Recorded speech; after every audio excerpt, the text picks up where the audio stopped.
Bon, ben bonjour. Donc, vous voyez le titre de mon exposé d'aujourd'hui. Alors, je n'ai pas pour ambition aujourd'hui de vous présenter une recherche nouvelle. Mon but, c'était en fait de proposer à la fois un panorama et un bilan intermédiaire de ce secteur de recherche que j'ai appelé échange en ligne. Alors, je vous expliquerai pourquoi après j'ai choisi échange en ligne alors qu'il y a plein d'autres dénominations possibles. Et ce domaine donc qui recouvre tout en le débordant ce qu'on appelle en anglais la CMC ou en français donc CMO, qui tient une place importante dans le domaine du call, voire certains disent que maintenant la CMO a même pris une place prédominante dans le call. Bon, peu importe, c'est... Voilà.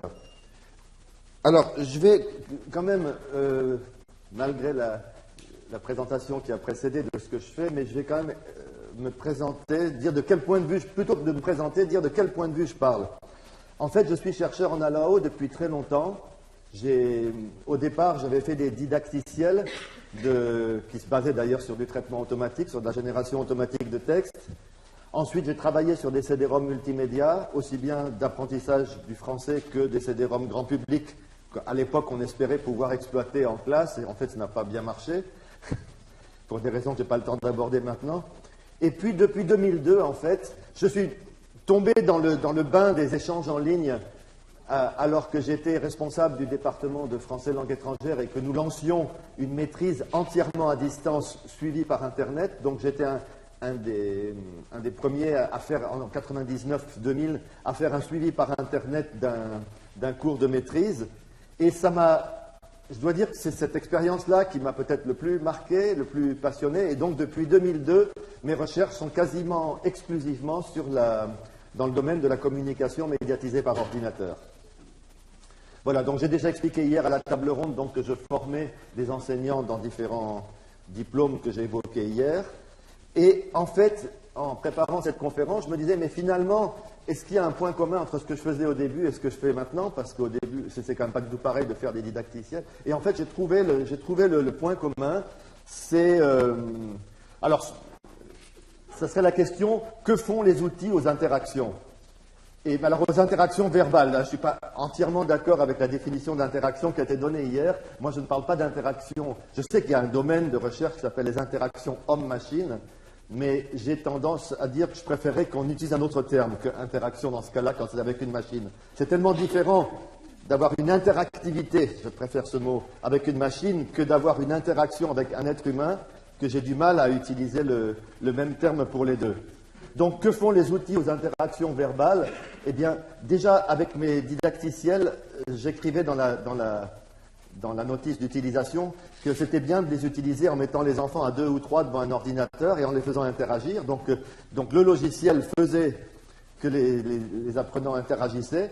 Et puis, ensuite, avec les CD-ROM, par exemple, grand public, c'était aussi... Dans les CD-ROM de français, langue étrangère, il y avait des simulations d'interaction. J'ai appelé ça comme ça. Et puis, voilà, maintenant, on communique directement en ligne avec plein d'outils différents et des outils qui ont des effets tout à fait différents sur les interactions. Donc voilà. Alors, je vous laisse lire mon plan. Je vais essayer comme je savais qu'il y a une communauté call au Canada, qu'il y en a une aussi en Europe, j'ai essayé de parler un peu plus de choses qui se faisaient en Europe en me disant que ça serait plus intéressant pour vous. Voilà. Alors, je commence par le cadrage. Donc... les dénominations de l'objet qui nous intéresse aujourd'hui, donc restons sur CMO pour le moment, sont très nombreuses et je vais un peu les passer en revue d'un point de vue historique. Ça me permettra de faire aussi un historique de domaine. Donc, on a eu en 1995, je crois que c'est le premier livre sur la question de Mark Warshauer, et je crois qu'on peut le considérer vraiment comme un pionnier. Lui utilisait le terme de Virtual Connections, qui, ma foi, aurait pu prendre et aurait pu être utilisé pour ça aussi. On parle aujourd'hui parfois, quand on parle de télécollaboration, on parle parfois aussi de mobilité virtuelle. C'est-à-dire que les étudiants, au lieu de partir en Erasmus physiquement, ils peuvent aussi communiquer par Internet. Voilà, mais en fait, le terme virtuel présente des problèmes que je n'ai pas le temps d'approfondir ici. Je signale quand même, du côté français, Francis de Bizère, qui était un grand pionnier de la télématique, ce qu'on appelait à l'époque la télématique. Il a organisé plusieurs écritures collectives de fiction par Minitel, auxquelles participaient des pays du monde entier. C'était assez extraordinaire. Alors, ensuite, un terme qui a bien pris pendant un certain temps, c'était NBLT. Donc, vous voyez là ce bouquin de 2000 qui a bien marqué. Je vous laisse lire la définition. Je vais pas... Donc, le terme de NBLT a été retenu donc, par Warshauer et Kern. Alors, pourquoi est-ce qu'on n'est pas resté sur NBLT? Bon, il y a peut-être deux critiques. Il y a peut-être un peu trop une mise en avant de la machine, avec network-based, c'est peut-être donner un petit peu trop à la machine. Et puis, il y a teaching. Alors qu'en fait, il peut y avoir, dans le e-tandem, par exemple, il n'y a pas de teaching. Il y a du learning, sans doute, ou en tout cas du practicing, de la pratique de la langue, mais pas forcément du teaching. Voilà. Et oui, ce qui est intéressant de dire, c'est qu'à l'époque, il y avait encore un mélange. Il commençait à y avoir des liaisons par Internet, mais il y avait aussi beaucoup de ce livre-là, par exemple, qui était disponible en ligne à une époque, je l'ai encore sur mon disque dur, je l'avais téléchargé, ne relate que des expériences d'utilisation de la CMO en classe, avec une même classe, dans une même salle, en intranet. Mais c'était quand même tout à fait intéressant. Allez, c'était en mode synchrone, et c'était très souvent avec un logiciel américain qui s'appelait Daedalus Integrated Writing Environment. Bon, je ne m'arrête pas trop là-dessus. Donc là, je vous laisse... Oui, c'était dans le livre, dans ce livre-là, donc, pour l'anecdote, Warshauer et Kern avaient écrit le premier chapitre, Carole Chappelle, ici présente, avait écrit le dernier. Et je vais les citer rapidement. Donc, à l'époque, la question c'était, est-ce que NBLT, ça appartient au call ou est-ce que ça n'y appartient pas? Je vous laisse lire les réponses. Donc, Carole avait fait tout un panorama des recherches en call et avait essayé de voir, dans le dernier chapitre de ce livre, donc, avait essayé de voir en quoi ce qui se passait dans le NBLT pouvait se lier au call ou non. Alors ensuite, un autre jalon très important a été ce numéro de Language Learning and Technology en 2003, dirigé par Julie Beltz. Et là, à partir de là, on a une centration sur la dimension culturelle, qui n'était pas forcément le cas. Il y avait bien sûr dans le bouquin de Kern et Warshauer, il y avait un article de Furstenberg sur Cultura, mais le livre lui-même n'était pas centré sur le culturel. Là, on est carrément centré sur le culturel. Alors, la définition de télécollaboration qui a été donnée à cette époque-là est la suivante. On remarque qu'elle est plus précise que celle de NBLT en termes d'objectifs pédagogiques, de dispositifs. On voit là qu'il s'agit de faire pratiquer la langue dans une perspective de développement de la compétence interculturelle. Les échanges sont forcément à distance. Télécollaboration, ça ne comprend plus du tout la classe qui interagit dans un labo informatique.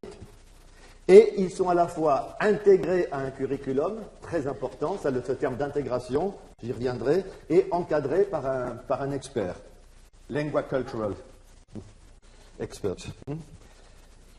Voilà, donc des échanges par clavardage dans une classe ne font plus partie de la télécollaboration dans cette définition-là. La seule critique que je ferai au terme de télécollaboration, que j'utilise par ailleurs assez souvent, c'est le mot collaboration. Parce que le mot collaboration, et j'y reviendrai par la suite, a tendance à être utilisé pour tout type d'échange, alors que je pense qu'il a intérêt à être spécialisé pour un certain type d'échange.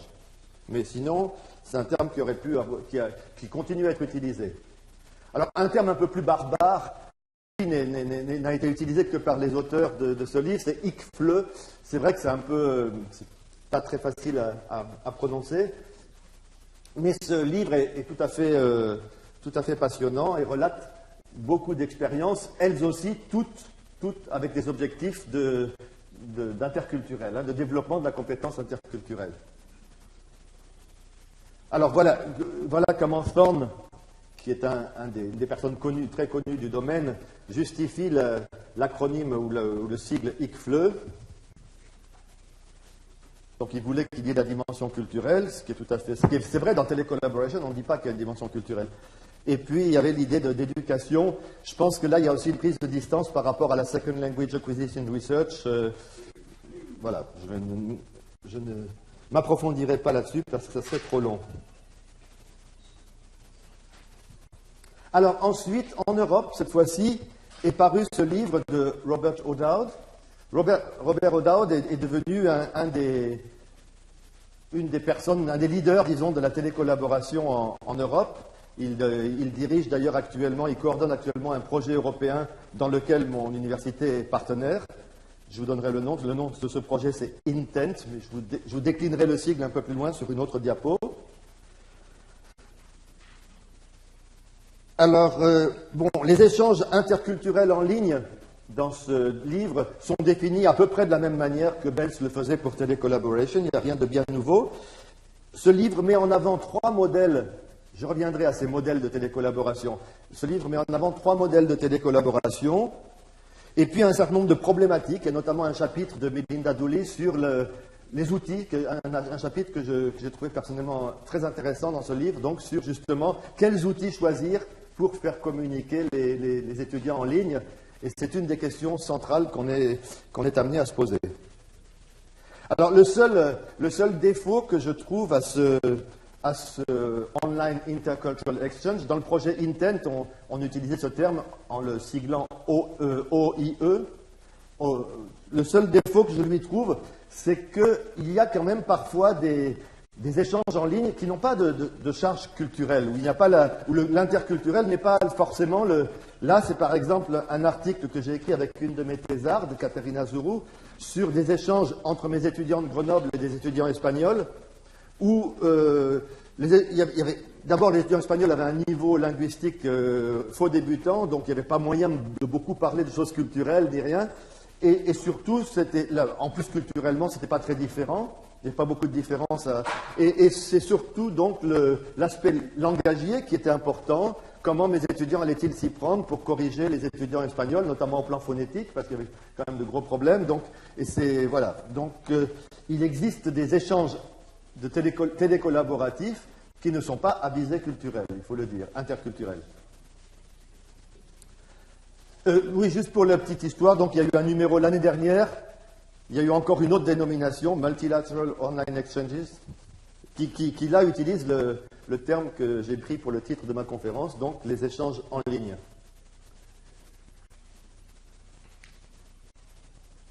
Alors ensuite, il y a toute une série de dénominations qui sont utilisées, qui pointent un peu plus la parenté. Alors la CMO, oui, ce que je n'ai pas dit tout à l'heure, c'est que la communication médiatisée par ordinateur, CMC, est un domaine de recherche en soi, qui appartient, où il y a des sociologues, des gens de l'information, des sciences de l'information et de la communication, des linguistes, bien sûr. Je pense à Crystal, par exemple, qui a écrit un bouquin The Language of the Internet.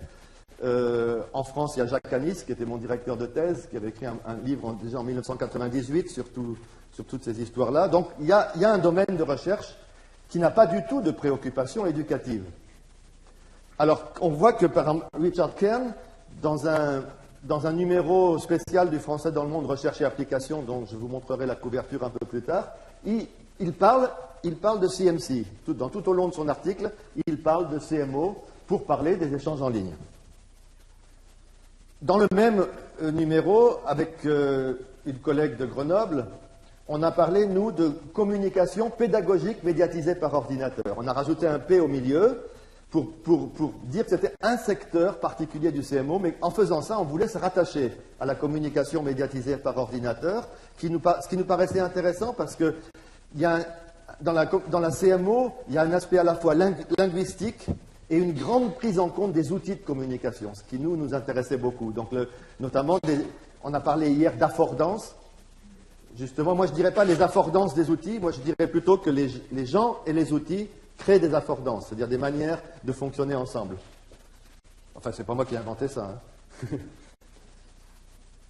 Alors, il y a aussi un livre important de Marie-Noëlle Lamy et de Regina Hampel de l'Open University, où elles ont proposé CMCL, hein, CMCL. Donc la CMO pour l'apprentissage des langues. C'est intéressant de voir que les Special Interest Groups de Calico et de Eurocall s'appellent CMC, ils ne s'appellent pas Télécollaboration ou autre chose. Alors ils ont créé aussi un SIG commun sur les Virtual Worlds. Alors là, je ne suis pas tout à fait... Moi, personnellement, je trouve que les Virtual Worlds, c'est typiquement partie des problèmes de la CMO. Typiquement, parce que le Second Life, ce n'est rien d'autre qu'un... Enfin, c'est rien d'autre. C'est un nouvel outil de communication qui n'a pas seulement du verbal, mais enfin, c'est un outil de communication médiatisé par ordinateur. Je ne vois pas comment on peut l'appeler autrement. Alors, pourquoi échange en ligne? Alors, je vous disais donc que mon expérience première, c'était de suivre des étudiants de maîtrise à distance par Internet. C'était ma toute première expérience. On continue à avoir donc on a un très important programme de master à distance à Grenoble. Donc on a beaucoup de communication en ligne entre les tuteurs, les étudiants entre eux, etc. Et pour nous, ça nous a paru important de prendre ça aussi comme objet de recherche. Or, si je prenais par exemple Telecollaboration, ça ne rentrait pas là-dedans. Ça ne rentrait pas là-dedans. Donc, en fait, on prend la formation des professeurs là-dedans, en plus de la communication entre étudiants. Voilà. Et donc, on a écrit toute une série d'articles sur la formation en ligne. C'est le terme que j'utilise moi en français pour e-learning. Je pense que c'est le cas au Canada aussi. Qui soit... Mais centré sur l'analyse, comme on est aussi des linguistes, et que parmi nous, il y a des interactionnistes, comme Charlotte Dejean, justement, c'est une pragmaticienne. Donc, on s'intéresse au e-learning en se centrant sur les interactions en ligne. On voulait aussi, parce que nous avons un département de langue pour spécialistes d'autres disciplines, comme je l'ai dit hier, on voulait aussi étudier les formations hybrides, mais sous l'angle, non pas sous l'angle où l'étudie Peraya, Charlier actuellement et tout ça, c'est-à-dire un angle très institutionnel. Nous, on voulait, par exemple, j'ai une collègue, Elke Nissen, qui a comparé les interactions en classe avec son groupe. C'est une prof d'allemand, donc elle a comparé les interactions en classe avec son groupe d'étudiants et les interactions en ligne avec ses étudiants. Et la perception que les étudiants avaient de ces deux modes d'interaction. Et ça, c'est extrêmement intéressant. C'est un article qui est paru dans Alsic aussi. C'est tout à fait important parce que quand on doit monter un dispositif hybride, on ne sait pas toujours quelle part donner à la distance et quelle part donner au face-à-face. Et savoir ce qui se passe au niveau verbal dans les deux situations me semble tout à fait fondamental. C'est encore un exemple de recherche qui peut éclairer les pratiques. Et alors, nous avions obtenu une subvention importante pour une recherche qui s'est appelée ODIL, Outils et didactiques pour les interactions en ligne. Donc, il y avait l'Université du Mans, l'Université de Besançon, l'Open University en la personne de Marie-Noëlle Lamy et de Tim Lewis, et puis Grenoble, et puis Lyon. Voilà. Et on était vraiment sur l'idée des interactions en ligne et les outils qui instrumentent ces interactions. Et je vous donnerai après quelques résultats de recherche. Voilà. Donc là, on a donc, Charlotte Dejean et moi, on a co-dirigé ce numéro du Français dans le monde, recherche et application. Et c'est là qu'on a utilisé le terme échange en ligne. Alors oui, pourquoi échange en ligne, en fait, et non pas... On a hésité beaucoup, hein. On a failli l'appeler les interactions en ligne. Et en fait, ça a dû être l'influence de ma collègue Charlotte Dejean, qui est pragmaticienne, et pour qui des échanges asynchrones ne sont pas des interactions. Attendez, là, je l'ai mis ici, ça, oui, voilà.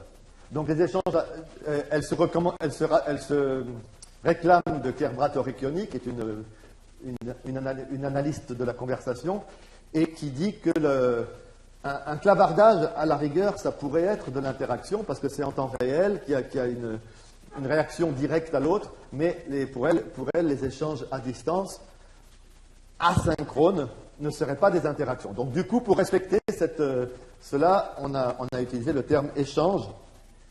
Et on a aussi créé, donc, à l'issue du projet ODIL, un des résultats du projet ODIL, c'est ce colloque Échanger pour apprendre en ligne, qui a lieu tous les 2 ans à Grenoble. Donc il y en aura un en juin l'année prochaine. Et si vous êtes intéressé de soumettre quelque chose, il faut que ça parle d'échange en ligne, hein, pour que vous puissiez être accepté, mais pas forcément en langue.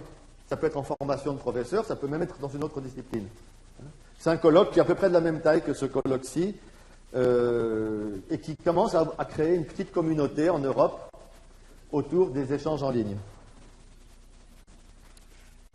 Alors pour synthétiser cette première partie, je vous laisse regarder ce tableau. Donc si on met plus l'accent sur l'apprentissage, acquisition des langues, on va peut-être utiliser les termes que j'ai mis à droite.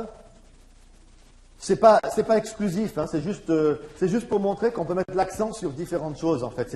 En recherche, c'est souvent comme ça. Hein. On choisit un angle d'attaque, on va jamais pouvoir tout traiter. Donc il y a un aspect apprentissage d'acquisition des langues, un aspect, bien sûr, interculturel très très présent.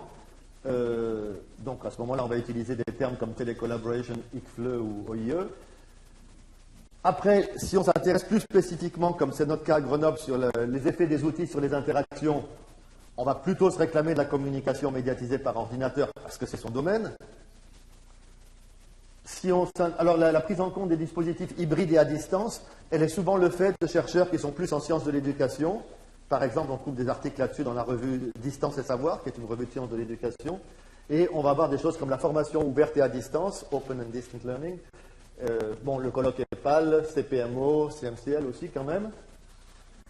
Et alors après, dernier point, si on analyse la collaboration en tant que mode d'apprentissage et non pas en tant que terme fourre-tout qui peut tout vouloir dire, on a le Computer Supported Collaborative Learning qui est un domaine de recherche en soi bien vivant, hein, même si en France il n'est pas très très représenté, je ne sais pas s'il l'est au Canada, mais en tout cas il y a un groupe de chercheurs au niveau européen, mondial même, qui s'intéresse beaucoup au CSCL. J'y reviendrai. Voilà. Alors, je vais faire maintenant un rapide panorama des pratiques télécollaboratives. Donc ça va être une partie enfin, toujours pareil, hein, un mélange de recherche et de pratique, comme j'essaye toujours de faire. Alors, je vais vous proposer donc une typologie des échanges, en partant des 3 modèles du livre de Odard et en proposant 2 autres. Et puis, je me pencherai plus particulièrement sur 3 types d'échanges que vous connaissez peut-être un petit peu moins bien au Canada. Bon, donc le premier modèle qui se trouve dans le livre de Odard, bien sûr, c'est peut-être même un des modèles pionniers, c'est Cultura, donc lancé par Gilbert Furstenberg du Massachusetts Institute of Technology, ou For Technology, je ne sais plus. C'est comme une espèce d'archétype, hein. Ce projet a été repris par plein d'autres gens, il a été reproduit, ça a été utilisé. Au départ, donc, c'était entre des Américains et des Français, des Parisiens. Puis par la suite, il y a eu entre des Américains et des Espagnols, ça a été repris dans plein de combinaisons. Je dirais que le principe didactique ou pédagogique central, c'est la réflexivité. Je ne vais pas vous décrire Cultura. Ceux qui ne connaissent pas, vous allez sur cultura.mit.edu et vous avez toute l'explication, vous avez plein d'articles là-dessus. Donc je pars du principe que la plupart d'entre vous connaissent Cultura. Donc je ne vais pas vous le décrire, mais simplement je vais dire quelque chose de très important dans Cultura, c'est la réflexivité à travers des forums asynchrones. En fait, voilà. Un autre modèle très connu et qui était bien antérieur aux technologies, puisqu'on faisait des tandems face à face à une époque. Hein. Enfin, on fait encore des tandems face à face, mais si on prend le e-tandem, donc, on va mettre un étudiant français qui apprend l'anglais avec un étudiant anglais qui apprend le français. Ils vont communiquer par les moyens qu'ils veulent. Il n'y a pas d'outil particulier de préconisé, mais c'est souvent le mail, le courriel. Et l'approche pédagogique centrale, là, c'est l'autonomie. Parce que bien sûr, ces 2 apprenants, ils doivent se débrouiller un petit peu seuls. Sauf que parfois, c'est intégré à la classe. Il y a des profs anglais, notamment, comme Tim Lewis, qui ont intégré le tandem à leur classe. C'est-à-dire qu'ils font communiquer leurs étudiants en tandem en dehors de la classe, et ensuite, ils utilisent une part de ces interactions en classe. Pour faire très très vite et très schématisé. Il y a eTwinning, que vous ne connaissez peut-être pas, c'est un projet typiquement européen, ça. J'en reparlerai un petit peu après. Il y a toute une série de projets, dont le français en première ligne, mais on n'est pas le seul, dont j'ai parlé hier, qui consistent à faire communiquer des futurs enseignants avec des apprenants, et où un des objectifs est de former les futurs enseignants à la technologie. Et puis, il y a les projets qui ont pour objectif principal le développement de l'intercompréhension, souvent entre langues romanes, mais de plus en plus maintenant, il y a d'autres couples de langues et maintenant il commence à y avoir des projets d'intercompréhension entre langues, notamment anglo-saxonnes, germaniques. Voilà. Alors, pour avoir un point de vue typologique, on peut se demander, mais quelles langues sont utilisées? Alors, on a des projets qui se passent dans une seule langue, qui est la langue première d'un des deux groupes. C'est le cas du français en première ligne. On a des projets, et ça c'est le plus... Non, c'est pas le plus classique, c'est le modèle de Cultura, ça, où on utilise deux langues, mais en principe on s'exprime dans sa langue maternelle. Et là, c'est une citation de Furstenberg et English dans le numéro du Français dans le monde que je citais tout à l'heure. L'idée, c'est qu'avec la langue maternelle, on va pouvoir aller plus au fond. Et comme le but de Cultura, ce n'est pas l'acquisition langagière, mais c'est plutôt la problématisation de l'interculturel, donc il est logique que les gens s'expriment dans leur langue maternelle. Alors après, on a le modèle de tandem. Le modèle le plus fréquent, c'est qu'on ait deux langues différentes, et chacun s'exprime tantôt dans sa langue maternelle pour fournir du matériau authentique à l'autre, tantôt dans la langue étrangère pour s'entraîner à pratiquer la langue étrangère. Donc ça, c'est le modèle le plus classique. Et le principe pédagogique est celui de la réciprocité. Et puis, dans l'intercompréhension, on a des échanges en plusieurs langues. Vous pouvez aller voir des exemples sur la plateforme, sur galanet.eu. Vous avez des exemples d'interactions plurilingues qui sont tout à fait intéressantes et où il y a beaucoup de code switching, il y a beaucoup de gens qui essayent de parler un petit peu une autre langue, puis après une autre, tout ça. Mais j'y reviendrai. Et puis, on a le cas des échanges dans une lingua franca qui n'est pas la langue maternelle d'aucun des deux groupes. On a par exemple dans le livre de O'Dowd un Japan-Korea Project où les Coréens et les Japonais communiquent ensemble en anglais pour échanger sur leur culture en fait. Et en Europe, donc, on a le e-twinning dont je reparlerai. Les scénarios pédagogiques qui sous-tendent ces différents types d'échanges sont extrêmement divers. Hein, si on parcourt le livre de O'Dowd, celui de Thorne et Belt, on voit qu'il y a beaucoup de scénarios pédagogiques au sens de qu'est-ce qu'on fait faire aux gens, de planification des apprentissages. Hein.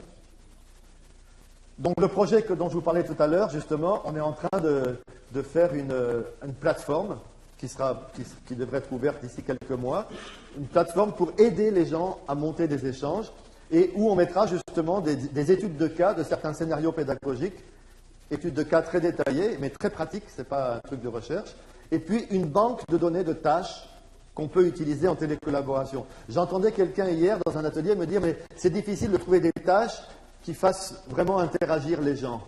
Et justement, c'est ce qu'on essaye de faire. On essaye de rassembler un très grand nombre de tâches qui ont déjà été utilisées, qui ont marché, et de les mettre à disposition de la communauté pour pouvoir plus facilement lancer des télécollaborations. Donc ça, c'est le projet Intent, comme vous voyez le développement là-haut. Il y a un consensus absolu. Je n'ai pas trouvé un article qui dise on peut réussir des échanges sans qu'il y ait des tâches. Il y a des prescriptions de choses à faire pour les apprenants. Après, les scénarios varient beaucoup selon leur temporalité. Il y a des scénarios qui sont plus asynchrones, d'autres qui sont plus synchrones. Il y en a qui s'étalent sur des durées très longues, d'autres sur des durées plus courtes. Tout ça est extrêmement variable. Par exemple, le français en première ligne existe dans deux variantes. Nous, à Grenoble, on le fait en mode, je dirais, 95% asynchrone. Il y a peut-être un petit clavardage de temps en temps, mais c'est tout ce qu'il y a de synchrone. Alors que Lyon fait le même projet d'une manière synchrone, avec de la visioconférence. Et alors, évidemment, les dispositifs sont très différents, parce qu'en visioconférence, ils mettent un ou deux étudiants de français langue étrangère face à deux apprenants en visioconférence. Hein. Alors que nous, on va avoir un étudiant pour 7 ou 8 apprenants. Enfin, bon, c'est très très différent en fait. Hein. Cultura et Galanet donc, font partie des scénarios pédagogiques les plus structurés. Surtout enfin, on sait exactement ce qu'il faut faire à chaque étape. On a non seulement des objectifs pédagogiques, des outils, etc., mais on sait exactement ce qu'on doit faire à chaque étape. Quant à e-twinning, je vais en reparler, il n'y a pas de scénario préétablis, mais là aussi, eux, ont fait un site où il y a toute une série de kits qu'on peut venir chercher pour lancer un e-twinning, pour avoir des idées pour lancer un e-twinning. Alors, je vais faire un zoom très rapide sur 3 modèles, mais en fait, j'en ai déjà parlé pour la plupart, donc je vais passer très vite les trois modèles. Donc, le modèle Galanet, c'est un modèle d'intercompréhension, je l'ai déjà dit, vous voyez l'adresse de la... Voilà. Donc, le scénario, ils ont 4 phases bien balisées, chaque phase dure 1 mois. Il y a un forum différent pour chaque phase, et puis ils peuvent faire des clavardages réguliers. Et donc, dans la première phase, ils arrêtent une thématique. Dans la deuxième, ils se documentent sur la thématique. Dans la troisième, ils commencent à monter le dossier de presse. Et dans la quatrième, ils publient le dossier de presse en ligne. Je ne sais pas aller plus loin. Je vais juste vous donner un petit renseignement qui peut être intéressant. Galanet, l'intercompréhension à Grenoble, elle est créditée. Vous pouvez suivre un cours d'intercompréhension au lieu de suivre le cours de langue obligatoire que doivent faire tous les étudiants de licence et de master chez nous. C'est-à-dire qu'au lieu de faire de l'allemand, vous pouvez aller faire, ou de l'italien, ce serait un meilleur exemple, vous pouvez aller faire un cours d'intercompréhension, ce qui va vous familiariser à comprendre l'italien, l'espagnol, le portugais, voire le roumain, plutôt que d'apprendre simplement l'espagnol. Évidemment, vous ne parlerez pas toutes ces langues, mais on vous poussera grâce à toute une série de stratégies. Alors, c'est très orienté stratégie d'apprentissage, hein, le Galanet. Donc, l'autre modèle, le français en première ligne, je ne vais pas en parler parce que j'en ai parlé hier. Je soulignerai simplement que les deux publics, c'est le type d'échange, le modèle d'échange où les publics sont le plus asymétriques, puisque les futurs profs ont quand même le statut de futurs profs. Quelque part, ils sont les détenteurs de la bonne langue, et les apprenants en face sont des apprenants. Et voilà. Donc, c'est assez intéressant d'ailleurs d'étudier les positionnements. On a écrit plusieurs articles où on étudiait les positionnements des étudiants de master par rapport aux autres. Est-ce qu'ils se mettaient plus à égalité avec eux, dans leur manière, dans leur énonciation notamment, ou est-ce qu'ils se mettaient dans une distance professorale, etc. C'est intéressant parce qu'on voit qu'il y a une très très grande variabilité individuelle, et on en a conclu qu'il y avait différents ethos qui apparaissaient là. Donc là aussi, il y a une intégration aux deux cursus. Oui, par exemple, mes étudiants qui font le français en première ligne, ils sont dans un cours de 9 crédits, ce qui correspondrait chez vous à 5, quelque chose comme ça, je crois. C'est complètement pris en compte pour leur évaluation. C'est totalement intégré. Et c'est en général le cas aussi des apprenants français à l'autre bout. Et il y a plus ou moins d'interculturel. Alors, il y a un site où on essaye de rassembler justement les meilleurs exemples de tâches, d'interactions qui ont bien marché. Donc vous voyez un peu tous les... Là, j'ai cliqué sur tâches et interactions dans cette copie d'écran, et vous voyez un peu tous les partenaires avec lesquels on a travaillé successivement. Et si vous cliquez ensuite, vous allez voir des exemples. Chaque année, je demande à mes étudiants de dire quelles étaient leurs 2 tâches qui ont le mieux marché, et on les met en ligne, à la fois pour valoriser le travail des étudiants, mais aussi ça peut servir à d'autres. Le troisième modèle, donc, que vous connaissez peut-être le moins, mais qui est très très bien documenté sur Internet, donc là aussi je vais passer vite. Alors là, ce sont des projets collaboratifs au sens fort, c'est-à-dire qu'il y a création ensemble d'un objet commun entre des établissements scolaires européens. Donc c'est très souvent le niveau école élémentaire ou collège, le plus souvent. Donc vous voyez, je vous laisse lire les objectifs, intégration des TIS, pédagogie du projet, donc qui s'inspire de Freinet. Célestin Freinet est cité directement dans les sites de eTwinning. Il y a l'idée d'un sentiment d'identité européen à créer. Donc ça, c'est important. Prise de conscience de la diversité linguistique. Mais malheureusement, moi, le reproche que je ferai à eTwinning, c'est qu'il ne problématise pas assez le problème des langues. Et que beaucoup de eTwinning se passe en anglais comme lingua franca. Même quand l'anglais encore est la langue maternelle d'un des 2 groupes, ça ne me dérange pas. Mais quand ce n'est la langue maternelle d'aucun des 2 groupes, je trouve ça un petit peu dommage. Personnellement, si j'étais un enseignant élémentaire français, j'essaierais de faire un eTwinning avec des Italiens, parce que c'est la langue la plus proche, et de jouer sur l'intercompréhension. Alors, j'en arrive à ma dernière partie, où je vais évoquer quelques problématiques de recherche qui nous ont intéressés ces dernières années. J'en ai choisi 3, je ne les ai pas choisis de manière arbitraire, j'ai pris 3 des points qui nous ont le plus intéressés, mais pour vous ça peut paraître complètement arbitraire parce qu'il y a des questions de recherche, il y en a des dizaines d'autres, impossible. Donc voilà, les 3 que je vais traiter. Donc la question de la collaboration. Moi ça m'a posé beaucoup de problèmes à un moment donné de devoir appeler collaboration, donc ce qui était simplement interaction.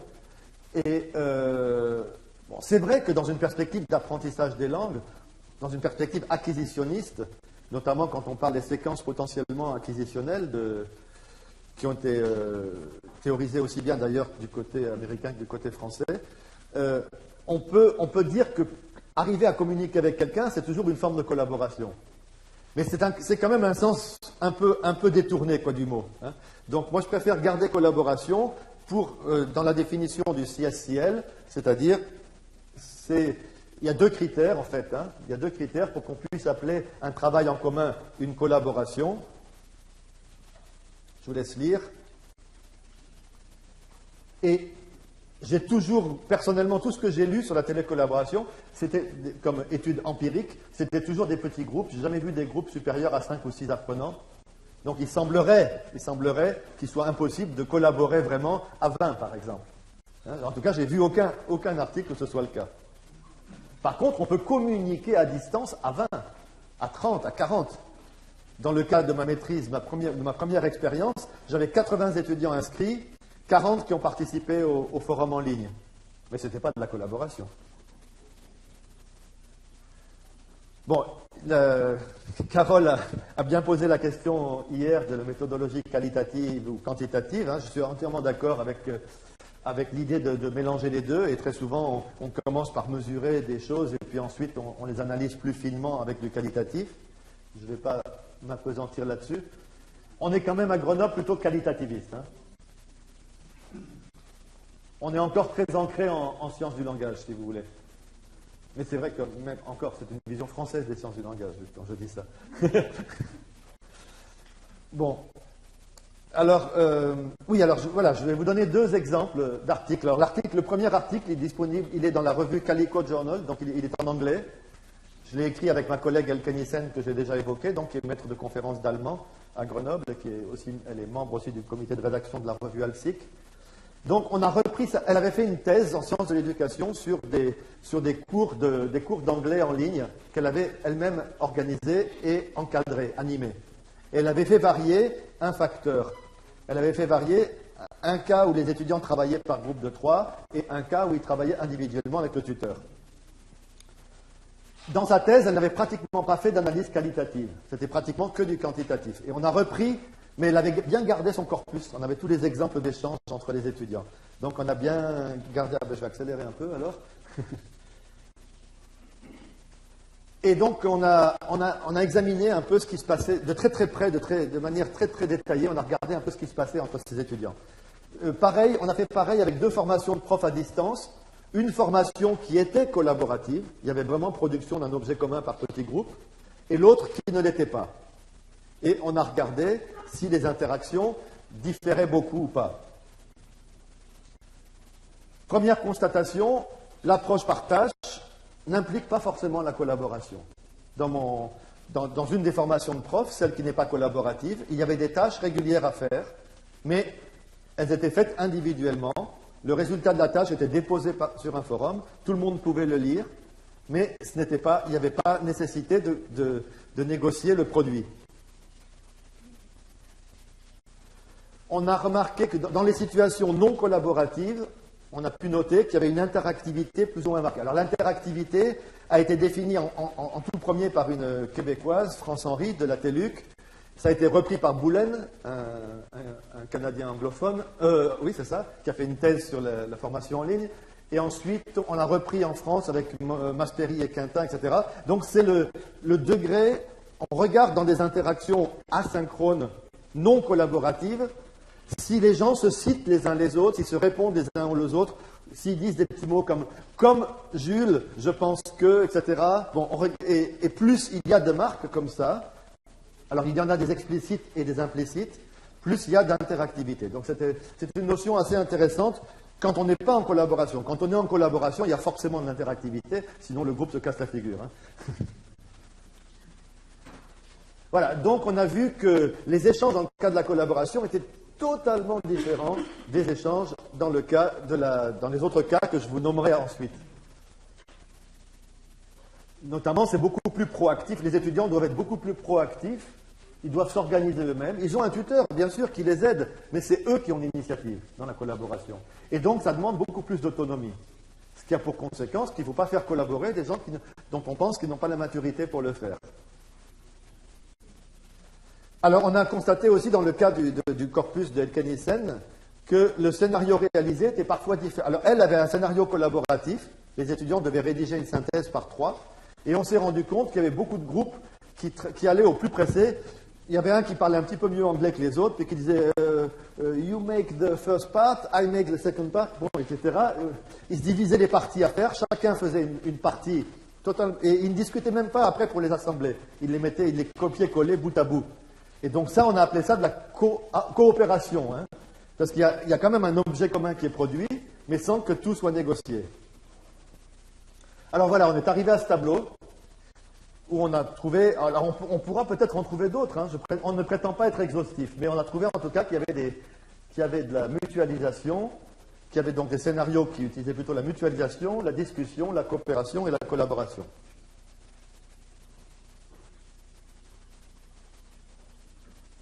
Bon, après, ma collègue Charlotte Dejean a continué à analyser plus finement du travail collaboratif, cette fois-ci dans le cadre du Master 2 en ligne, des gens qui, par groupe de 4, devaient créer un scénario pédagogique incluant les TIS. C'est la tâche qui leur est donnée.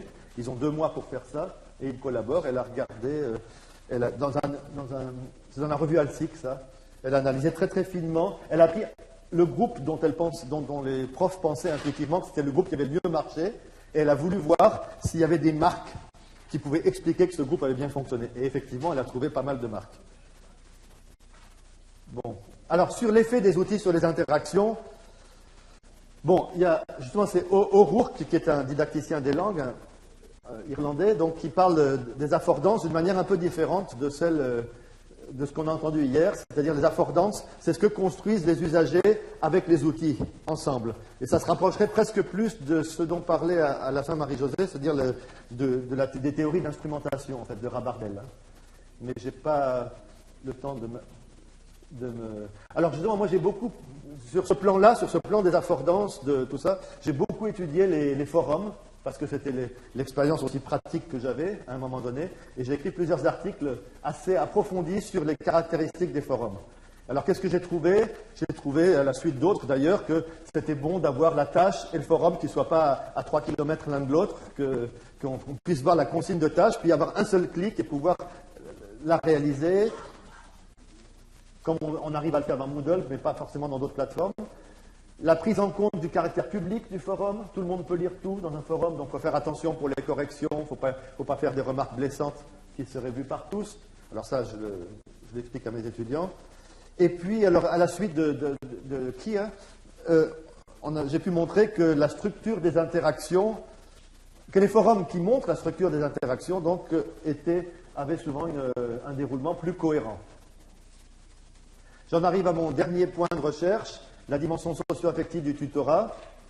Je rappelle qu'à la fin des années 90, il y a eu cette fameuse bulle du e-learning. On faisait plein de trucs en ligne, mais sans tutorat.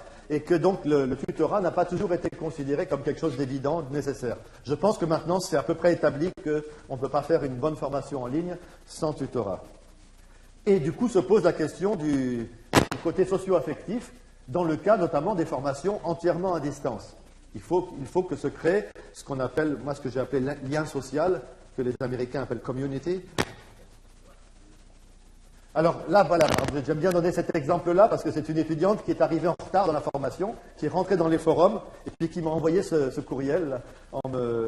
Bon, ce qui montrait, à l'époque, c'était pas du tout évident que, ça c'était en 99, hein, je crois, ou 2000, c'était pas du tout évident qu'il puisse y avoir comme ça une dimension socio-affective forte entre des gens qui étaient aux 4 coins du monde, qui ne communiquaient que par écrit et que de manière asynchrone. Hein.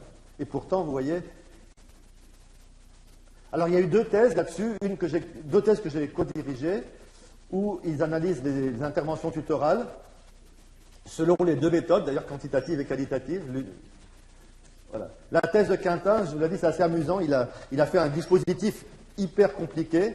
Il a pris 7 tuteurs de l'université de Montseno, son université en Belgique à l'époque, 105 étudiants par groupe de 3, et il a demandé aux tuteurs d'être avec un groupe plutôt affectif, socio-affectif, donc de dire « ouais, c'est bien ce que vous faites, tout ça », dans un autre groupe d'être plus pédagogique, c'est-à-dire de plus insister sur les contenus, et dans un troisième groupe des interventions plutôt organisationnelles. Hein.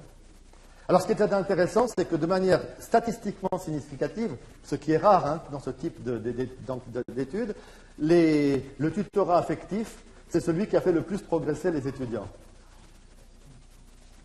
Voilà.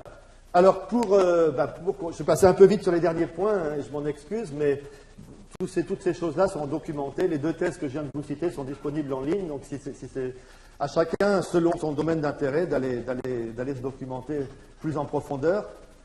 Pour conclure, donc, je conclurai sur un ALAO qui soit ouvert aux champs connexes, qui ne se contente pas de faire du call comme ça, ou même seulement de l'acquisition, mais qui aille voir dans l'analyse de discours, dans les apports de la CMO. Donc la CMO, il y a un journal, il y a le Journal of Computer Mediated Communication, qui a des articles tout à fait intéressants. Sur les réseaux sociaux, il y a plein de bouquins qui paraissent actuellement. Dans le domaine de la CSIL, si on s'intéresse à la collaboration, il faut absolument aller lire des articles là-dessus. Par exemple, il y a un article que j'ai lu il n'y a pas longtemps dans le journal du CSIL d'une danoise qui s'appelle Dawn sur l'utilisation des réseaux sociaux dans sa classe, qui est un article assez remarquable. Formation ouverte et à distance, donc là c'est plus du côté des sciences de l'éducation. Voilà. En plus, je pense vous avoir montré qu'il y avait toujours, dans les recherches que nous faisons à Grenoble, cette dimension praxéologique, donc à la fois et critique. Ne pas tout gober ce que nous vendent les fabricants de technologie, d'un côté. De l'autre, mener des recherches qui aident à améliorer les formations au plan pratique. Donc, je termine sur une question à laquelle on avait commencé à répondre dans un symposium du colloque EPAL l'année dernière. C'était comment exploiter la toile sociale en langue. Hein. C'est une vaste question, mais je ne pense pas qu'on puisse y répondre sans regarder de très près les outils. Qu'est-ce qu'ils font, ces outils? Qu'est-ce que c'est que Facebook par rapport à un forum? Qu'est-ce qu'il y a de plus, de moins par rapport à un blog. Donc, regardez de très très près les outils et leurs caractéristiques techno-sémio-pragmatiques. Comme l'a dit Peraya, il y a un côté technique, un côté sémiologique, c'est des outils qui signifient, et un côté pragmatique parce qu'ils servent à faire quelque chose. À quoi servent-ils? Donc, sans examiner extrêmement finement les outils, et puis ça a été dit hier, sans examiner aussi les usages que les jeunes. Je ne pense pas qu'il faille forcément s'aligner sur les usages. Ce n'est pas parce que les jeunes utilisent beaucoup Facebook qu'il faut absolument utiliser Facebook en classe de langue, par exemple. Hein. Il faut juger si un usage de Facebook va pouvoir être intéressant par rapport à des objectifs pédagogiques qu'on se fixe. Mais bon, oui, ok. Bon, ma foi, il ne me reste plus qu'à mettre cette diapo.